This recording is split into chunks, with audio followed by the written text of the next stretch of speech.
সকাল সকাল শামশেরগঞ্জে ভয়াবহ দুর্ঘটনা। বাইক চালিয়ে যাওয়ার সময় পেছন থেকে ধাক্কা মারল লরি। শামশেরগঞ্জের হাউসনগর 12 নম্বর জাতীয় সড়কে ভয়াবহ দুর্ঘটনায় মৃত্যু হল একজনের।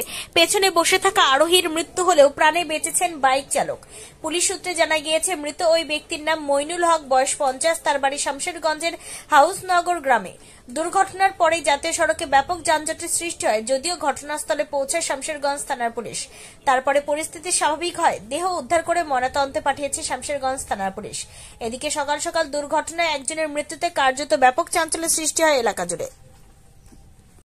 এখানে অ্যাক্সিডেন্ট হয়েছে হাসনগর নিবাসের একটা মানে দুজন ছিল বাইকের আরোহী, দুজন যাচ্ছিল, দুজন যেতে যেতে এই কাটানটা আছে, কাটানটা একদম খারাপ অবস্থা।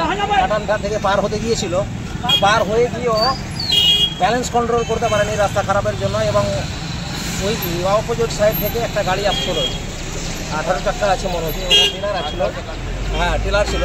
তো উনি ছিটকে পড়ে গেছে, ধাক্কা দিয়েছে আগে গাড়িতে, বাইকে পড়ে যাওয়ার পর পিষে দিয়েছে, পুরোটা একবারে পিষে গেছে। এটা কোথাকার যে অ্যাক্সিডেন্ট হয়েছে? এটা হাসনগর নিবাসী, হাসনগর গ্রামে। তার নাম কি ছিল? তার নাম মাইনুল ছিল, বাবার নাম বদরুল। এটা কোথায় হয়েছে অ্যাক্সিডেন্টটা? কোথায় হয়েছে অ্যাক্সিডেন্টটা? বল হাজি বাবার নাম কোথায় হয়েছে অ্যাক্সিডেন্ট? এটা চকশপুর সিটিএইচ মোড়, এটা আমাদের সিটিএইচ মোড় বলে, এই সামনে এটা সিটিএইচ মোড়, এটা হাসনগর 3 কমপ্লেক্স চকশপুর মোড়, এই মোড়ের কাটানে। আপনার নাম? আমার নাম আক্তার হোসেন।